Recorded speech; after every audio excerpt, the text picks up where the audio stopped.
المرسلين وبلغنا رسوله النبي الأمين الكريم ونحن على ذلك لمن الشاهدين والشاكرين والحمد لله رب العالمين. بارگاہ رسالت و علی رسالت میں جھک کر ہدیہ درود پیش فرمائے. اللهم صل على سيدنا مولانا محمد وعلى آل محمد كما تحب وترضى أن تصلي عليه صلاة وسلام عليك يا سيدي يا رسول الله سيدي يا نبي الله صلى الله عليه وسلم. آئے نبی تو سارے ہنر بولنے لگے. آئے نبی تو سارے ہنر بولنے لگے. عقل و شعور فکر و نظر بولنے لگے. عقل و شعور فکر و نظر بولنے لگے اور اللہ کے کلام کی اتری جو آیتیں اللہ کے کلام کی اتری جو آیتیں لفظوں کے ساتھ زیر و زبر بولنے لگے. اللہ کے کلام کی اتری جو آیتیں لفظوں کے ساتھ زیر و زبر بولنے لگے اور چپ تھے وہ جن کو اپنی فصاحت پہ ناز تھا. چپ تھے وہ جن کو اپنی فصاحت پہ ناز تھا جب آمنہ کے لختے جگر بولنے لگے. جب آمنہ کے لختے جگر بولنے لگے اور سرکار کے بس ایک اشارے کی دیر تھی.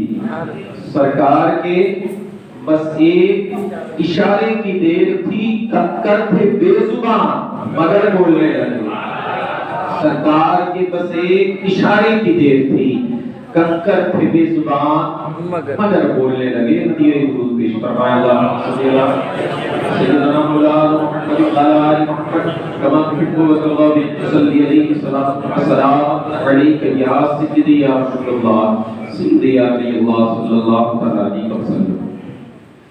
اللہ جل وعلا کلام مجید میں ارشاد فرماتا ہے اے ایمان والو اللہ سے ڈرو اور سچوں کے ساتھ.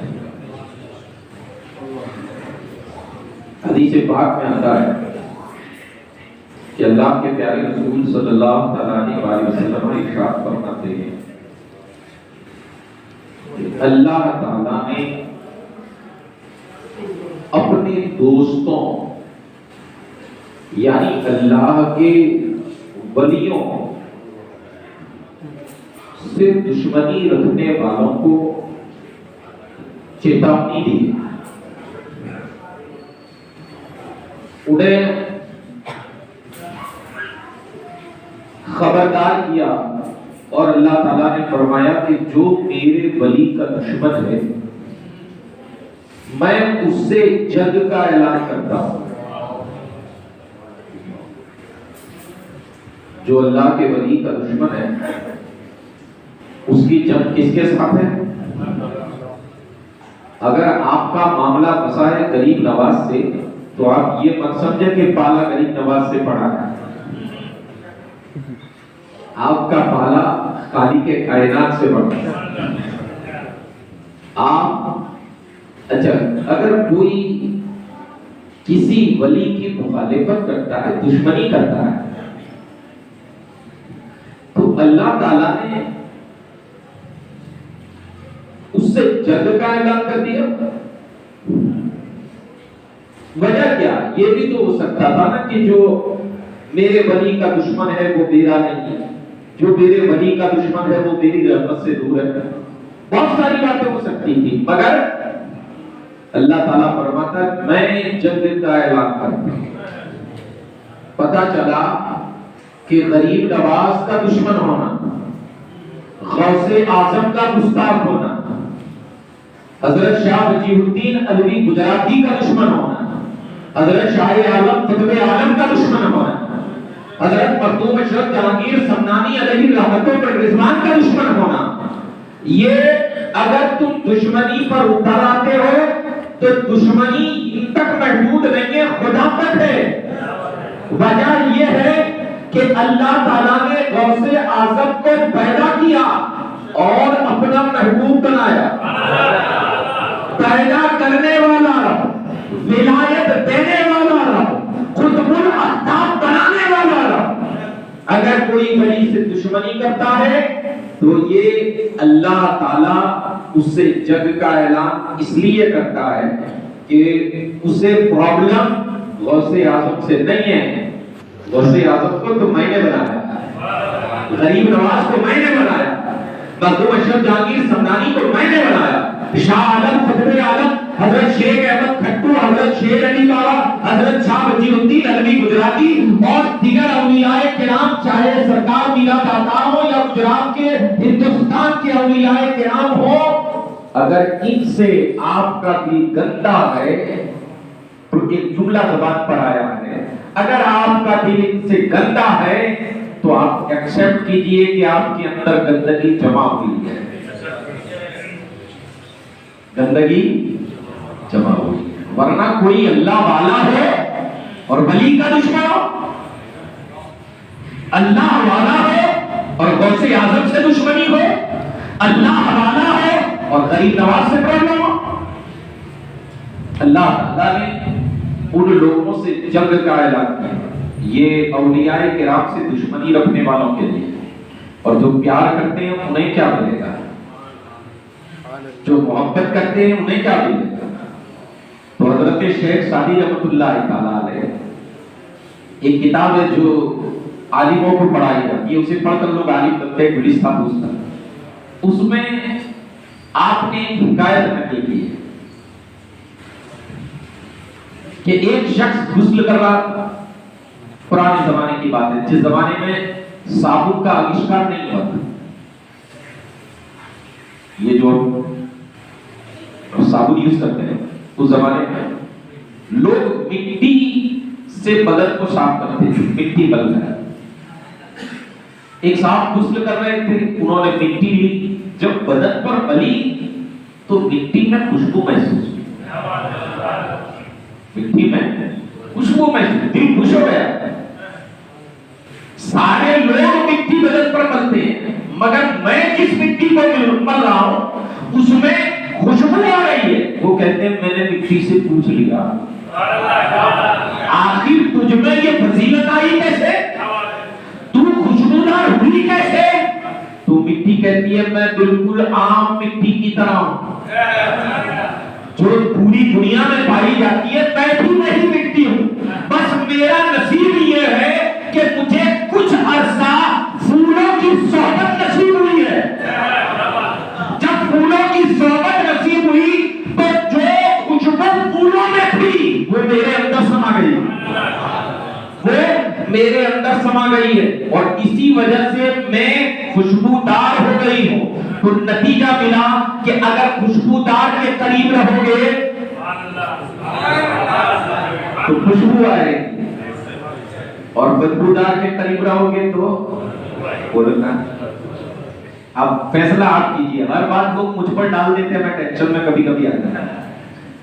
خوشبودار کے قریب رہو گے تو خوشبو آئے گی، بدبودار کے قریب رہو گے تو اسی طرح اللہ والوں کے سائے میں رہو، ان کے ساتھ رہو، ولی نہ ہو سکے بننا صحیح مگر اللہ والوں کی عادتیں نصیب ہو جائیں،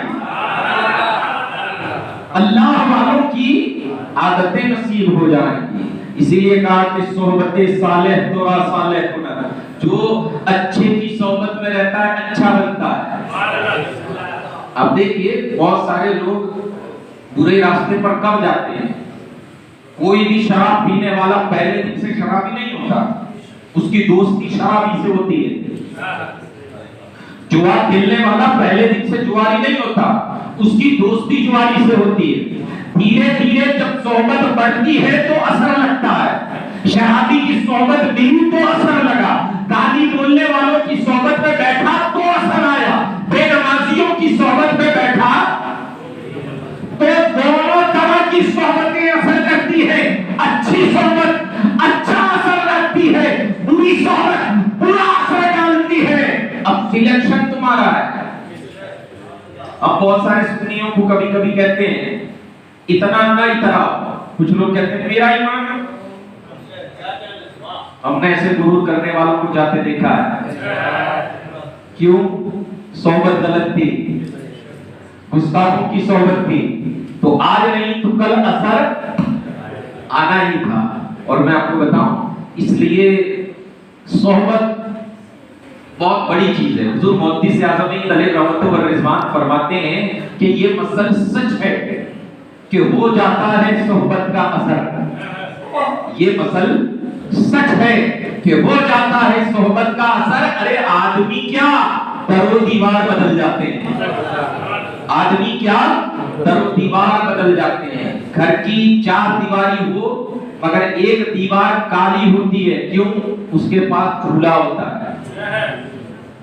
اس کے پاس چولہا ہوتا ہے. تو چولہے کی صحبت کالا کرتی ہے.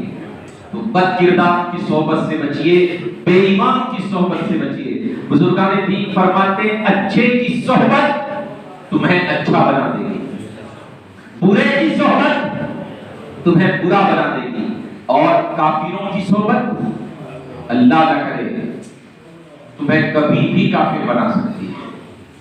اس لیے بچیے، اور اس سے بچنا بھی بہت ضروری ہے. سیدنا شیخ عبد القادر جیلانی غوث پاک رضی اللہ تعالیٰ آپ اپنے مریدین کو جب بھی درس دیتے تھے، سبق دیتے تھے، تو فرماتے تھے خبردار کسی ولی کے تعلق سے دل گندا بولو نا. ابھی ہمارے سنیوں میں ایک پرابلم ہو گیا ہے، میں انہیں جاہل ہی کہتا ہوں. آدمی اگر کسی سلسلے میں مرید ہو گیا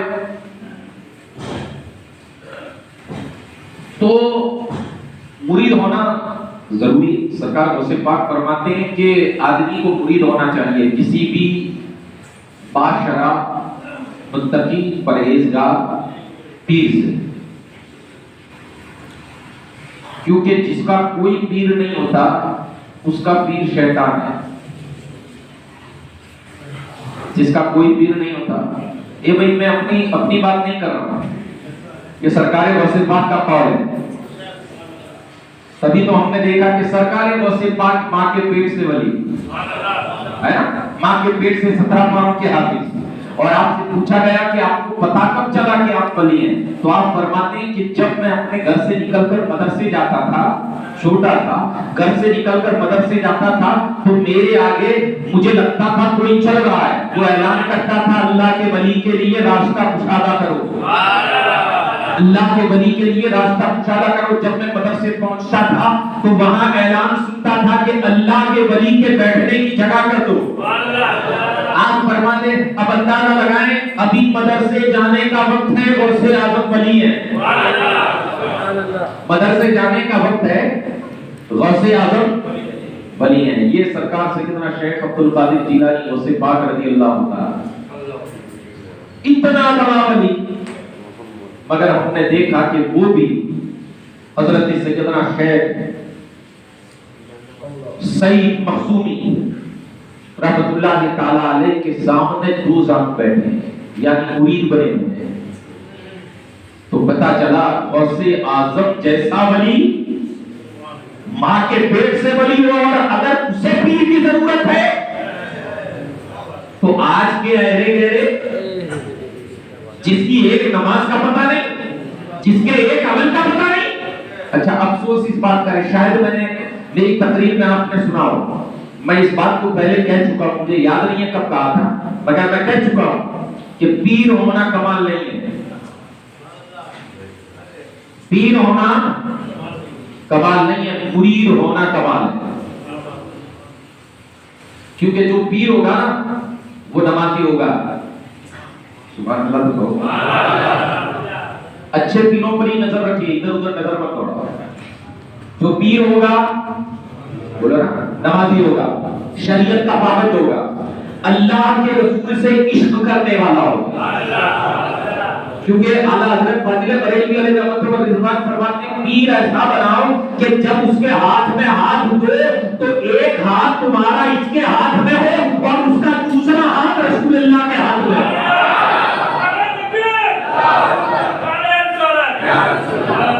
ایسے پیروں کی ضرورت ہے، ایسے. اور ہوتے ہیں بہت بڑے پیر ہیں ہماری نظروں میں بھی ماشاءاللہ. اللہ ان پیروں کا سایہ ہم پر سلامت رکھے. آمین. مگر وہ کہتے ہیں نا اچھوں کے ساتھ ساتھ اوریجنل کے ساتھ ساتھ ڈپلیکیٹ مال بھی آ جاتا ہے. اللہ حفاظت کرے. سرکار غوث پاک علیہ رحمت و رضوان جب حضرت سعید معصومی کے مرید ہوئے, حضرت خواجہ غریب نواز ماں کے پیٹ سے بنی, مگر ہم نے دیکھا کہ خواجہ عثمان ہارونی کے مرید ہوئے, حضرت مخدوم اشرف جہانگیر سمنانی علیہ رحمت و رضوان ماں کے پیٹ سے بنی, مگر جب ہم نے دیکھا کہ شاہ عالم الحق بھنڈاری کے دربار میں مرید ہوئے تو ہم نے سمجھا کہ جب پیدائشی ولیوں کو پیروں کی ضرورت ہے, جو ماں کے پیٹ سے بنی ہو, اگر اسے پیر کی ضرورت ہے تو میرے اور آپ کے جیسے لوگوں کو. اسی لیے سرکار غوث پاک فرماتے ہیں, اور میرے پیرو مرشد حضور شیخ الاسلام المسلمین بڑی پیاری بات ہے کہ سرکار غوث پاک انہوں نے پیر بنایا. حضرت سرکار سیدنا غریب نواز علیہ رحمت و رضوان انہوں نے بھی پیر بنایا. حضرت مخدوم اشرف جہانگیر سمنانی علیہ رحمت و رضوان انہوں نے بھی پیر بنایا. ان پیروں نے جو پیر بنایا ہے ان کا معاملہ الگ تھا کہ یہ جو پیر بناتے تھے اللہ تعالیٰ کی معرفت حاصل کرنے کے لیے. تبھی تو ہم نے دیکھا کہ سرکار مخدوم اشرف جہانگیر سمنانی علیہ رحمت و رضوان نہ تقویٰ و طہارت کی کمی, 7 سال میں قرأت سبع کے ساتھ حافظ. قرأت سبع میں آپ کو سمجھا نہیں پاؤں گا, قرأت جو قرآن پڑھنے کے 7 طریقے ہیں مشہور, ان 7 طریقوں سے سرکار مخدوم اشرف جہانگیر سمنانی علیہ رحمت و رضوان نے قرآن حفظ کیا تھا. اور ان کے علم کا یہ عالم اللہ نے سرکار مخدوم اشرف جہانگیر سمنانی علیہ رحمت و رضوان کو وہ علم عطا فرمایا تھا جس علاقے میں جاتے تھے وہاں کی زبان میں مسلمانوں کی ہدایت کے لیے کتاب لکھ کر رکھتے تھے. اگر میں چلا جاؤں ابھی سعودی تو اور آپ چلے جائیں تو 4 مہینے بھی رہیں تو وہ کہیں گے یہ کہنا کیا چاہتا ہے. یہ ہمارا حال ہے. مگر سرکار مخدوم اشرف جہانگیر سمنانی جس علاقے سے گزرے پہلی بار گزرے اور وہاں کی زبان میں کتاب لکھ کر رکھ دیا. پتہ چلا نہ علم کی کمی, نہ تقویٰ و طہارت کی کمی, نہ فضل و کمال کی کمی, تو پھر انہوں نے پیر کیوں بنایا. تو ہم نے دیکھا کہ جب پنڈوا کی خانقاہ کے سرکار مخدوم اشرف جہانگیر سمنانی نے چلہ کشی کی اور مخدوم الحق بھنڈاری کی خانقاہ میں جب درو دیوار ہی ہوا سے ہلنے لگے تب انہوں نے پکارا اے مخدوم اشرف, تم مخدوم اشرف نہیں ہو, تم جہانگیر ہو. تب ہم نے دیکھا, پتہ چلا کہ راز کھلا کہ ولیوں کو جو پیروں کی ضرورت ہے یہ اس وجہ سے ہے کہ جب ولی کسی کو پیر بناتا ہے تو وہ ولی اسے اللہ سے ملا دیتا ہے, اسے اللہ سے ملا دیتا ہے. سرکار غریب نواز میری اپنے پیر و مرشد کے ساتھ رہے, حج کیا, اور جب مدینہ پہنچے ایک روایت یہ بھی ملتی ہے کہ مقام ابراہیم کے پاس ایک دوسری طرف جہاں حتیم ہے, حتیم وہی لوگ سمجھیں گے جنہوں نے حج کیا ہے یا عمرہ کیا ہے, کعبے کے پاس جو ارض گولاکار ہے ایک راؤنڈ باؤنڈری بنی ہوئی یہ حتیم ہے, اسی کے اندر ایک پرنالہ ہے جس کو میزاب رحمت کہتے ہیں. حضرت سیدنا خواجہ عثمان ہارونی رحمۃ اللہ تعالی علیہ حضرت غریب نواز کو لے کر کھڑے ہوئے اسی پرنالے کے نیچے عرض کرتے ہیں مولا معین الدین کو لایا ہوں, معین الدین کو لایا ہوں, قبول فرما لے. آواز آئی عثمان ہارونی میں نے معین الدین کو قبول کیا, میں نے معین الدین کو قبول کیا. جب مکہ سے چلے مدینہ پہنچے سنہری جالیوں کے سامنے سلامت کرتے ہیں. حضرت غریب نواز سے کہا آپ بھی سلامت کرو. جب حضرت غریب نواز نے سلام کیا السلام علیکم تو سرکار دو عالم صلی اللہ علیہ وسلم نے جواب دیا وعلیکم السلام یا معین الدین. برادران ملت اسلامیہ کی مقبولیت کی دلیل ہے. تو پیروں نے اس لیے پیر بنایا کہ اللہ سے معرفت ہو, اور مجھے اور آپ کو پیر اس لیے بنایا ہے کہ ایمان کی حفاظت ہو, ایمان کی حفاظت ہو. اس دور میں پیر اس لیے بنایا کہ تمہارا ایمان کوئی لٹیرا لوٹ نہ سکے, کوئی دوست بن کر نہ لوٹ جائے, کوئی رشتہ دار بن کر نہ لوٹ جائے. اسی لیے اپنے پیروں سے پیر اچھا چنو، سچا چنو اور رشتہ مضبوط کرو، ہے نا؟ اللہ تعالیٰ توفیق عطا فرمائے۔